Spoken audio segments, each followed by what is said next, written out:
লিঙ্গ উত্থানের সমস্যা বা ইরেকটাইল ডিসফাংশন আপনার আত্মবিশ্বাসকে কেড়ে নিচ্ছে?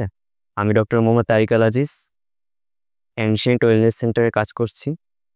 আমি আজকে কথা বলবো লিঙ্গ উত্থানের সমস্যা বা ইরেকটাইল ডিসফাংশন সম্পর্কে। ইরেকটাইল ডিসফাংশন বা লিঙ্গ উত্থানের সমস্যাটা আসলে কি? মিলনের সময় আপনার লিঙ্গ উত্থানে যদি সমস্যা হয় বা লিঙ্গ শিথিল হয়ে যায়, সেটাকে আমরা ইরেকটাইল ডিসফাংশন বা লিঙ্গ উত্থানের সমস্যা বলে থাকি। এক্ষেত্রে আমরা কি করতে পারি? এই সমস্যার কারণ হলো মানসিক চাপ বা বিষণ্ণতা, হরমোনের ইমব্যালেন্স এবং হাইপারটেনশন বা ডায়াবেটিসের সমস্যা এবং আ যদি এরকম হয় যে আপনার রক্তে মানে আপনার লিঙ্গে রক্ত প্রবাহর আ বাধা সৃষ্টি করতেছে, সেক্ষেত্রে এই এই সমস্যাটা হতে পারে। এক্ষেত্রে আমরা কিছু সমাধানের উপায় বলে দিচ্ছি বা সমস্যার সমাধানের জন্য কিছু টিপস আপনাদের বলে দিচ্ছি।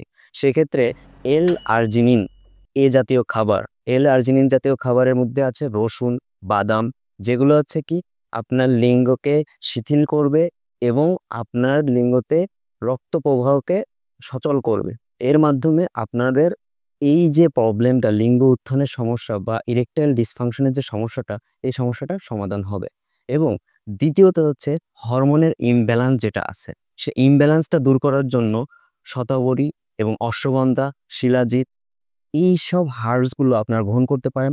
আর এইসব হার্বসগুলো গ্রহণ করার জন্য আপনার অবশ্যই আপনার আয়ুর্বেদিক বা ইউনানি বা ন্যাচারোপ্যাথি ডাক্তারের কাছে অবশ্যই পরামর্শ গ্রহণ করবেন এবং আপনাদের এক্ষেত্রে কিছু লাইফস্টাইল চেঞ্জ বা খাদ্যাভ্যাসের চেঞ্জের বিষয়গুলো এখানে জড়িত। সেই বিষয়গুলো অবশ্যই একজন ন্যাচারোপ্যাথি ডাক্তারের কাছে পরামর্শ নেবেন। সেক্ষেত্রে খাদ্যাভ্যাসের ক্ষেত্রে ম্যাগনেসিয়াম এবং জিঙ্ক এবং এল-আর্জিনিন জাতীয় খাবার খাবেন এবং আপনার লাইফস্টাইলের মধ্যে কিছু ব্যায়াম এর ভিতরে ইনক্লুড হবে।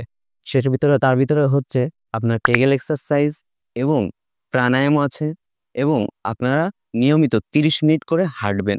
এর মাধ্যমে হবে আপনার আ উম লিঙ্গেতে রক্ত চলাচলের বাড়বে এবং আপনার লিঙ্গ শিথিলতা কমবে।